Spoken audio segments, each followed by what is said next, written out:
If you give me 10 clients that I close today, I'd say 5 of them in 6 months need more help, because that's the way America is today. I accidentally changed my initial calendar to 6 months, and then all my clients initially were texting me, your calendar's booked, your calendar's booked, when can we talk, when can we talk? And I noticed it and I said, you know what? I'm gonna keep it booked because it gave me that scarce reputation. And a lot of people tell me that. They're like, man, Ace, you're just very good with the basics and you stick to the basics. And a lot of times it is about the basics, because the basics is the stuff that all the veterans in the game and the people that have been doing this for years, they tend to stop doing all the basics. So last week we went over 8 pillars of success. The week before that we went over following up live with the pipeline. And today I want to go through a little bit of question and answers for you guys. And we're just going to go over some sales questions, leadership questions, mindset questions. The first question I see here is, what's your one favorite sales technique that always works for you? I think this answer is maybe 3 or 4 folds, because it depends on your style and what part of the sale you're talking about. I think the first tactic I would say is speed. Speed of lead is one of the most important things that I've learned over my career, is that the first second the lead comes in, you got to be the first one there, the first one to talk to them. Maybe sometimes that even means calling them at night when they haven't answered anybody during the day. Maybe that means calling them at lunch. Maybe that means Saturday or Sunday. But I think speed of lead is super important when it comes to tactics and strategies. As far as technique that's worked for me, I think being genuine in sales is super important. Being authentic. Authentic is a key word in the last couple of years, whether it's social media or whether it's sales. People want somebody that's real, that's authentic, that's genuine, that cares. And I think that's something that nobody else could take from you. So as far as a technique, it's just about caring about somebody beyond the sale, beyond the product or service, caring for them like a friend, caring for them like a family member. They could sense that type of care, and that type of care will make them never leave you again. So as far as techniques that work, I think tactics are going to be speed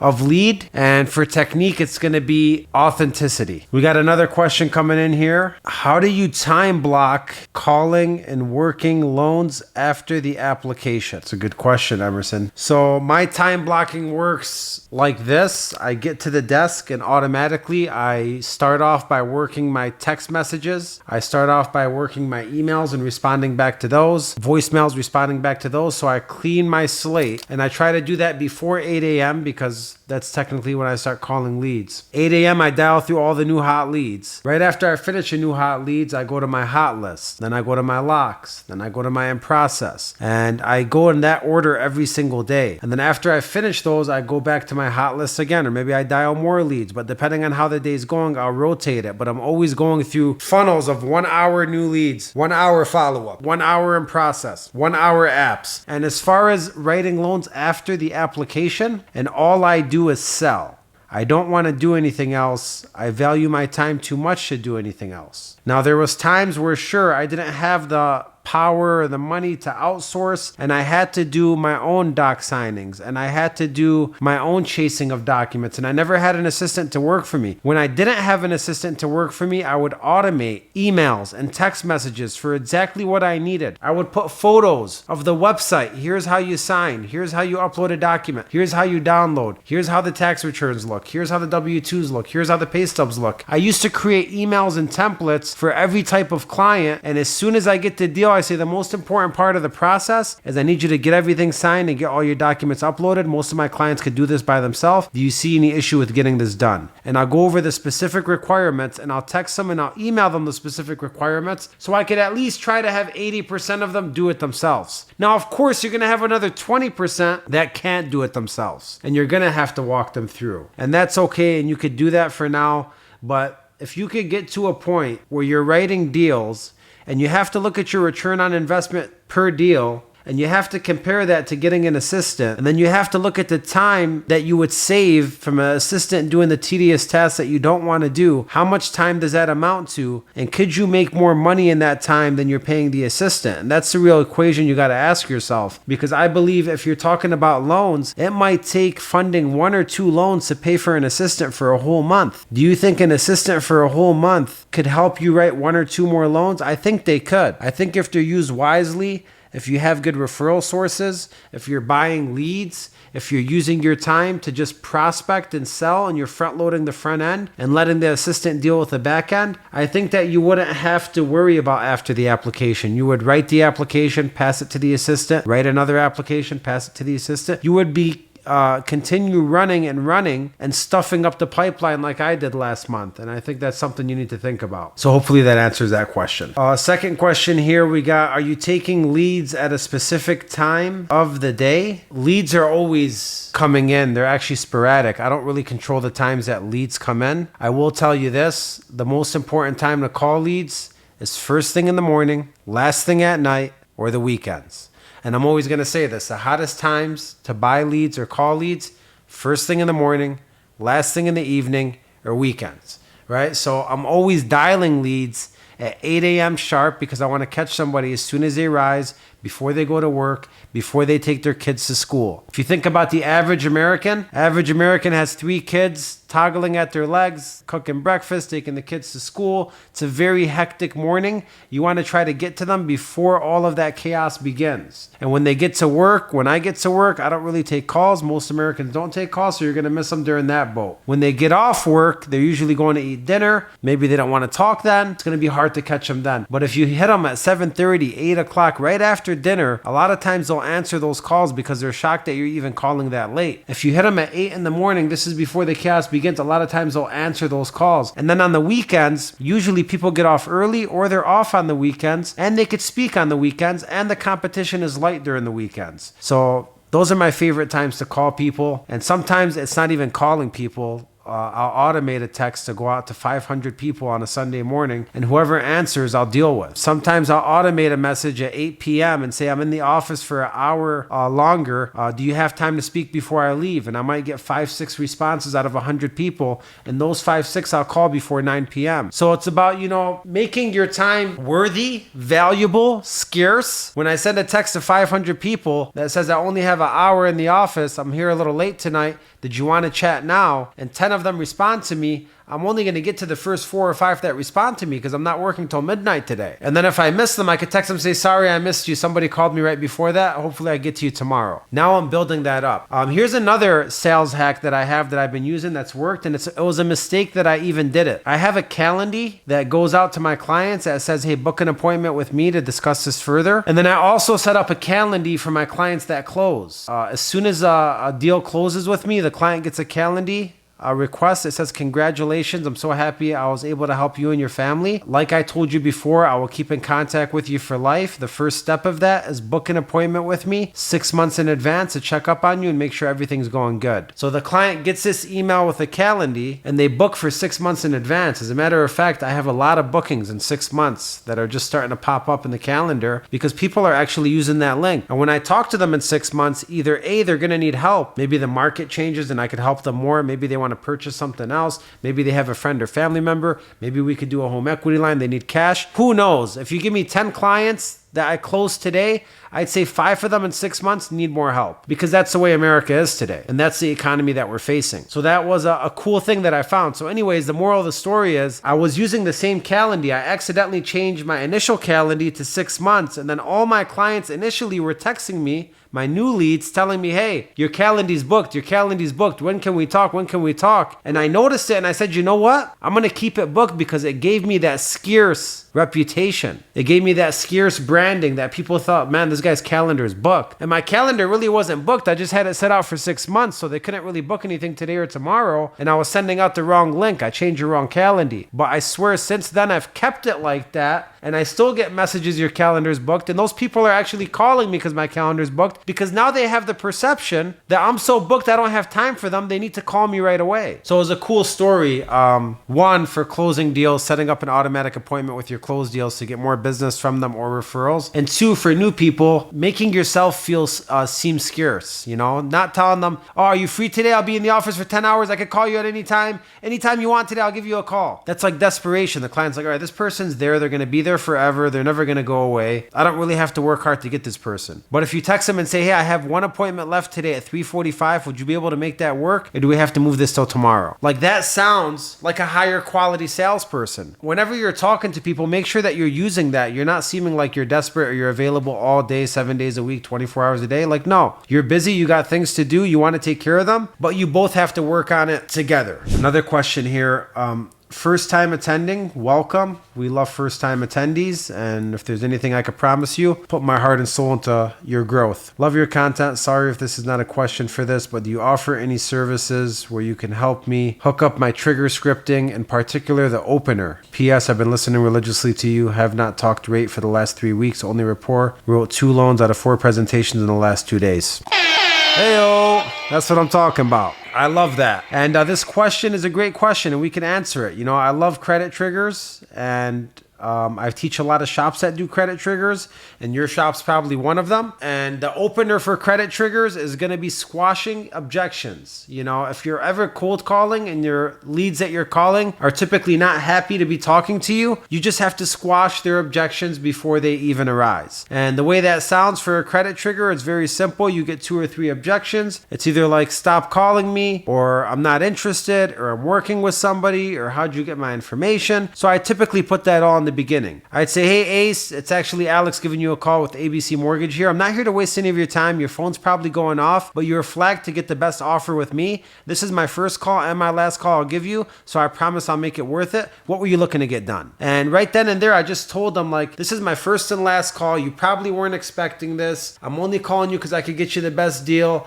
and I promise I'm not going to waste your time. Then I say, what are you looking to get accomplished? So originally I'm telling them, like, look, I know you're frustrated. You probably don't want to talk to me. Your phone's probably blowing up, but this is going to be a call that's going to be worth it. So what are you trying to get accomplished? And when I put it out like that, the client's kind of like they don't have anything left to say because I'm squashing all of their objections. So I mean, the opener for credit triggers, I like that one. I also like the Ace, how's it going today? If you see my Instagram, people make fun of me on that one because I'm always saying, how's it going today? And then they say, good. I say, great. My name is Alex, and the reason why I'm calling you, the reason why I say, how's it going today, is because I just want to get a response out of the client to say good, because it hits them off guard. And I'm like, all right, now they're talking to me. It's going to be harder to be mean to me after I ask them, how's it going? And they say, good. So those are like 2 that I use in the credit trigger game. Another one is like the confused introduction. Like, yeah, you know, your information came to my desk. It says you're a flag for an opportunity. Do you know what this is about? And you can kind of start it off confused. That way you're on the same side of the fence as them. Then they follow your lead on it. Those 3 should work for you.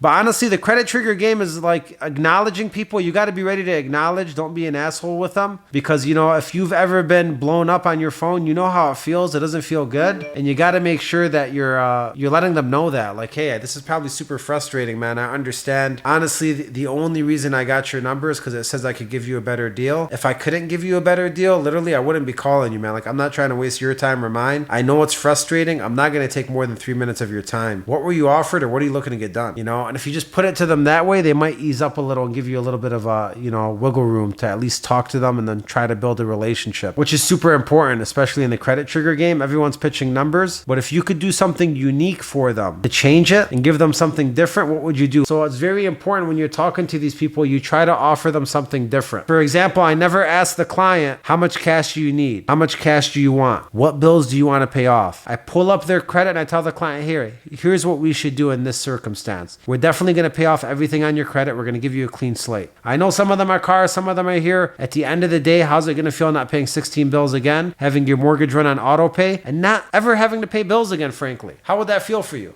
Good. The second thing I recommend is we're going to put at least $6,000 to $8,000 away in the bank. So like, I'm telling them all of these things. I'm not asking because I want to be the professional. And if I could come in there as a professional, they're going to listen to you. You know, a doctor doesn't tell you, what do you want to do? Surgery? You want to do this? You want to get medicine? You want to pop pills? What are you trying to do? No, a doctor comes in there and says, here's what we need to do after they see your x-ray. And I believe in finances, the x-ray is a credit report. And you have to let the client know exactly what you should be doing for them and exactly what they should do. And if it was your mother, father, son, brother, or sister, what would you do in that circumstance? So hopefully that answers your question. All right, keep these questions going. We have another one. How do you handle objections during a sales pitch? Well, this one here, I don't know if you're going to like my answer, but if you're getting objections during a sales pitch, you did not take the call the right way and you did not treat the client the right way. Because if you're getting objections during a sales presentation, that means you haven't addressed all their concerns throughout the first conversation. So for me, I always try to eliminate objections throughout our conversation. So that way during the presentation, there's no objections, there's no surprises.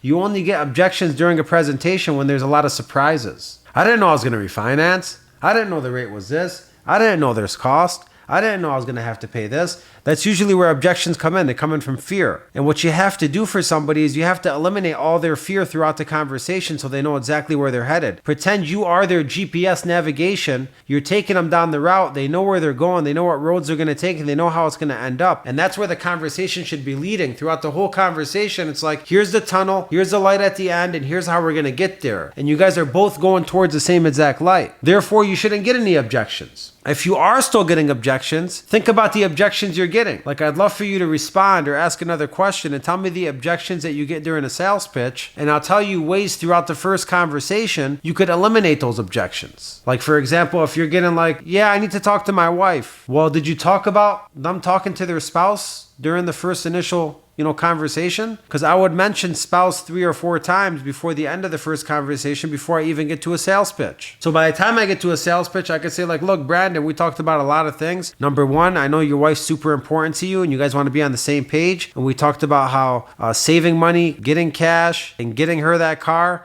is going to be something she's going to absolutely love, right? Yeah, perfect. Then I move on. I just squashed an objection before I even presented an option. Or if they're a waiter, I'd be like, hey, I know you love waiting on things and you love taking your time, but we talked today about this is a circumstance where waiting is only making us lose. And the more we wait, the more we lose, the more pain we're going to endure. And the most important thing is to make a move on this. Would you agree? Yes, perfect. I have your numbers ready. So like, I would go through that before I even get to the presentation to warm them up and let them know, like, here was your objection. Here's why it shouldn't be an objection. Let's move on and get to the numbers. So I would say that's how you have to get rid of objections during a sales pitch. Here's another question. What's the most creative way you've ever closed a deal? That's a good one because I've closed a lot of different deals in my life. I'm just trying to think of the most creative one I've ever closed. Okay.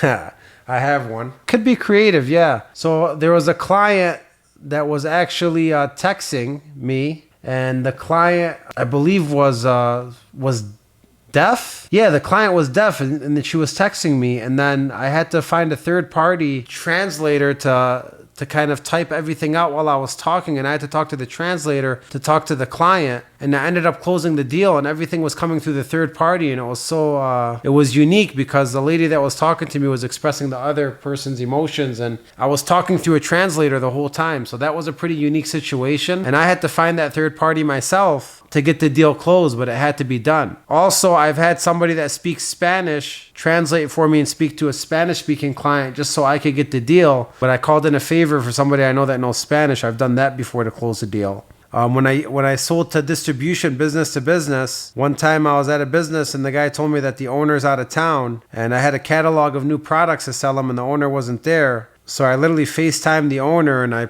sold him through the catalog and the camera, talking to him at a store in front of the worker, and I made the deal that way. So I think like getting creative and getting unique and finding out like whatever it takes to get this deal I'm going to do, I think that's super important. Those are the times that I actually appreciate that. I say, man, I went the extra mile and it actually worked. Here's one on lead buys. I know you do a couple different ones per your podcast episode. I've been using FRU. Who else would you recommend? Yeah, so there's FRU, which is freerateupdate.com. Lower My Bills, I believe, is gone. I think Rocket took that one over, so I don't think we could snag Lower My Bills unless you want the low quality ones, which I got hit with a lot of those low quality ones, and they're tough because you try to focus on all the clients that have 500 credit scores and they all want to talk to you and they're all blowing you up and calling you and texting you and sending you documents. And for me, it's hard to tell them no. So I start working on all of them and I find myself working on 20 deals for 3 days and then only 2 of them end up working. And it's like, what the fuck did I do the last 3 days? So it's a tough game to get those low quality ones unless you're asking the questions up front. There's Lending Tree. There's Lendilio. There's Realtor Zillow if you're looking for purchases. Then the credit triggers. And then there's Facebook ads, like, well, I'm using my phone for the camera, but I have a ad campaign that I ran on Facebook for fun.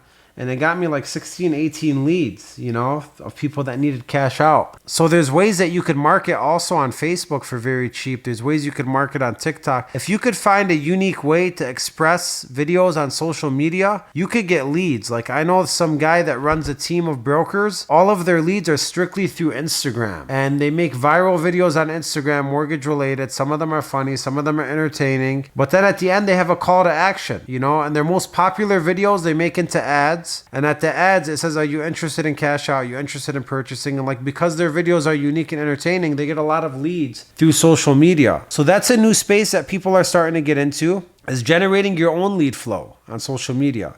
There's also mailers, like make a creative mailer. It's very cheap and hit a whole neighborhood. And find the niche. What is your niche and how could you express that in your marketing campaigns?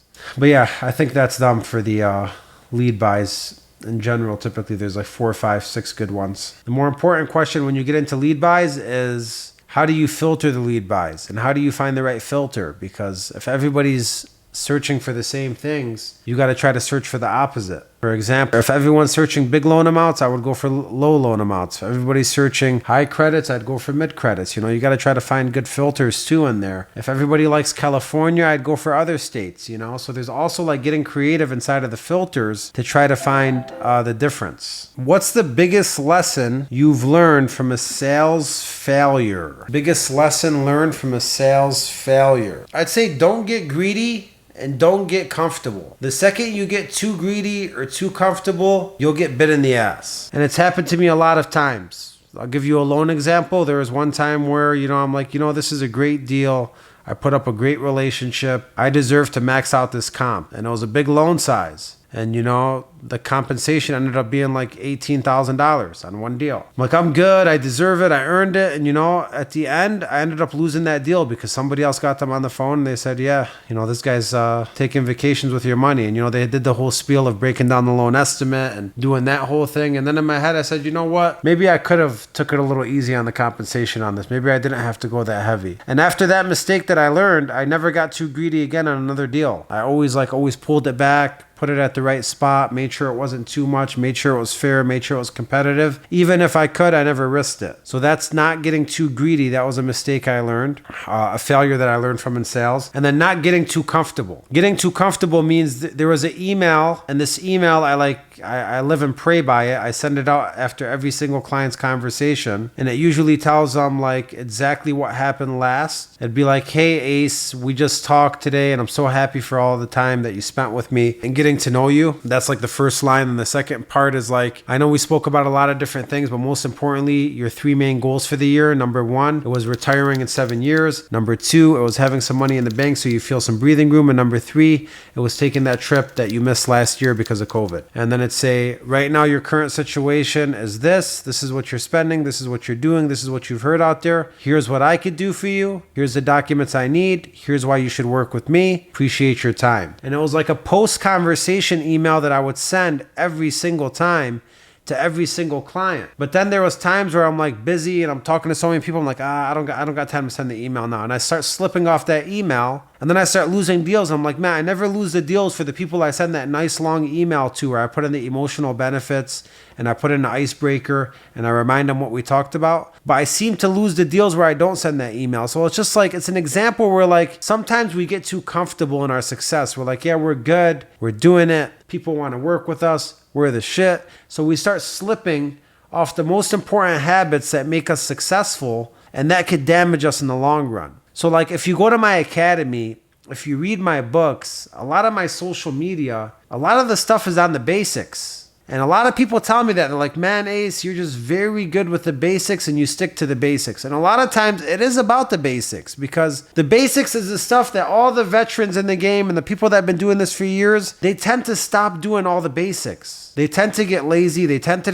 take shortcuts. They tend to cut their good habits, and they just get to a place where they just want everything fast. They get too greedy, they get too complacent, and they get too comfortable. So I'd say that was one of the biggest lessons I learned from sales failures is don't get too greedy. greedy. Don't get too comfortable. Keep doing the basics and the things that work. Keep doing the things that made you great. Keep doing the things that made you get your first deal, because those are the things that work forever. And you never know who you're making an impression on and what that impression could be. I remember that email I used to send used to get me financial advisors. Like, I used to work with financial advisors for 3 years that I used to get referrals from. And one of their favorite things about me was the email. How the hell would I ever stop sending that email? So sometimes we get caught up in these things. All right, I got another one here. Do you automate messages when you take an application and someone does not qualify in the case of bad credit or high DTI? Or do you take time to coach them on how to qualify? Let's go into it right now and take a look, because there's a couple people that I had that situation with. So this is a guy that doesn't qualify, right? Look how long this has been going for. May 20th, automated message. Alex Sharafadine, working on your proposal, text email.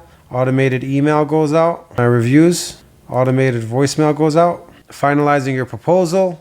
Got your proposal ready. Called them.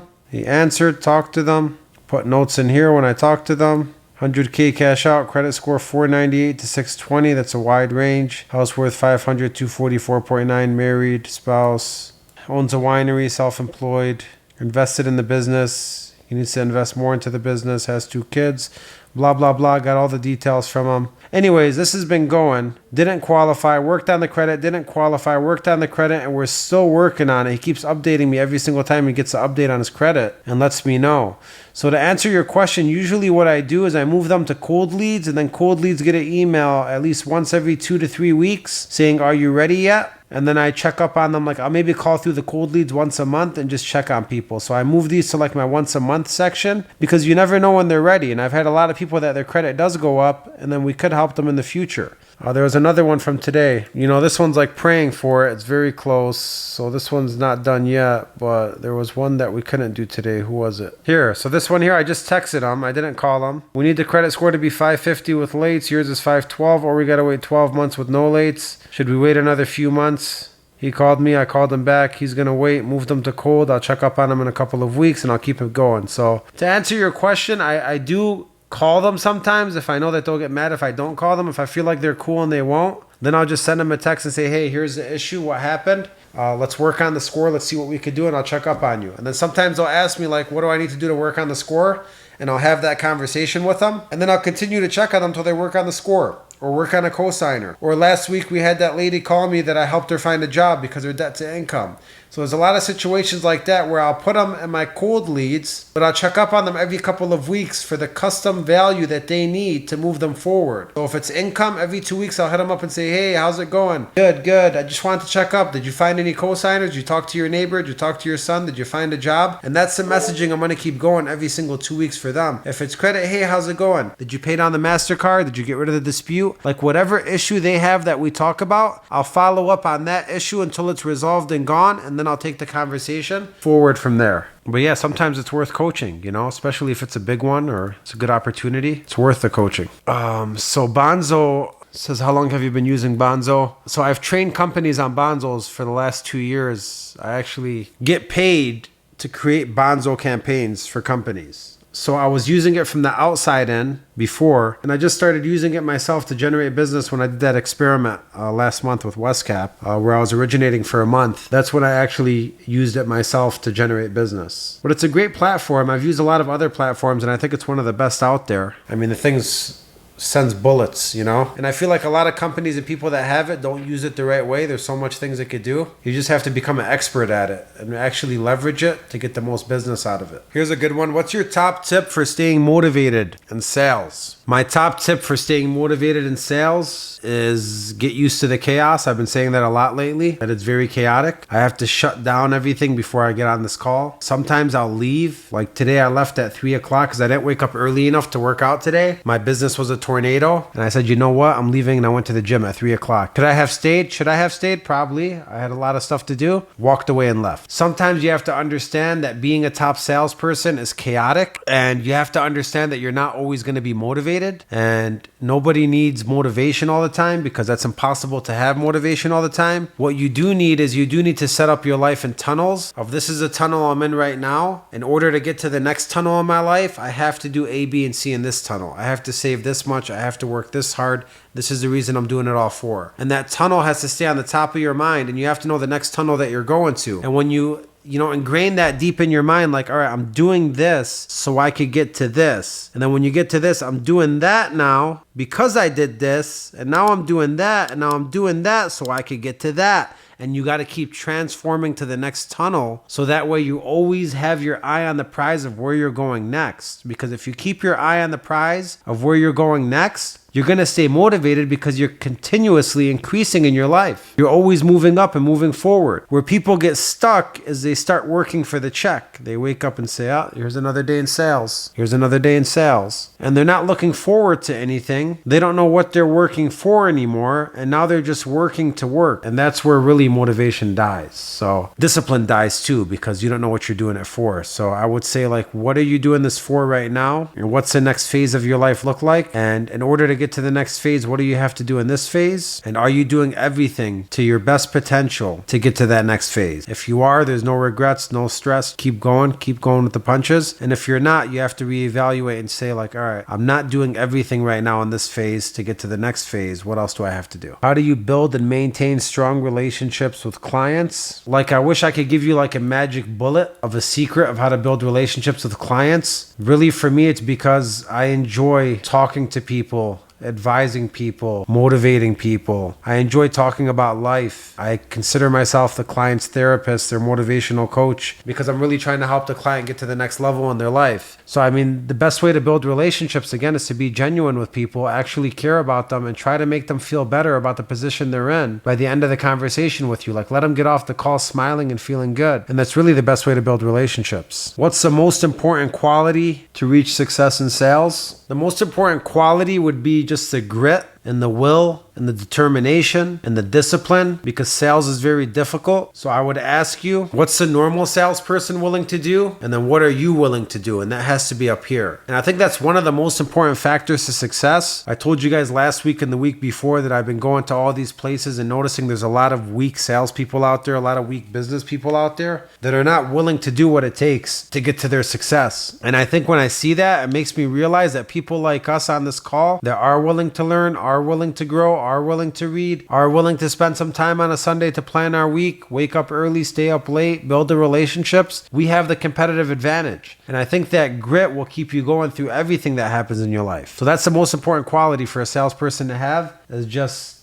the relentlessness. Being relentless, When I was young, my uncle used to tell me, you eat work. He used to say it in Arabic, but he used to say, you eat work. Whatever the work is, you just do it. You do it fast. You do it right. You get it done and you keep moving. Like, you have to be able to eat your work. Every single day you wake up and you eat your work. How do you effectively follow up with leads without being too pushy? I mean, if you look at my leads, you probably say I'm a little pushy sometimes. But, sometimes I switch it up. It's not always serious. I would go back and watch the call where I followed up with leads live with you guys just to see my style. Sometimes it's like in a joking matter. Like, hey, I really feel like I'm bothering you. I'm not the bill collector. I'm trying to save you some money. Do you have me confused? And like, I'll send that message out. Sometimes I'll say, hey, like, I don't want to be calling you every single day. You tell me what day works for you. Sometimes I'll send them my calendar just to send them my book calendar. Sometimes I'll say, like, hey, it's been like 10 days now. It's getting kind of ridiculous. I'm going to just put your file on the side. And if you're ever interested, let me know. I don't know where I went wrong, but let me know if you change your mind. So like, my messages are always different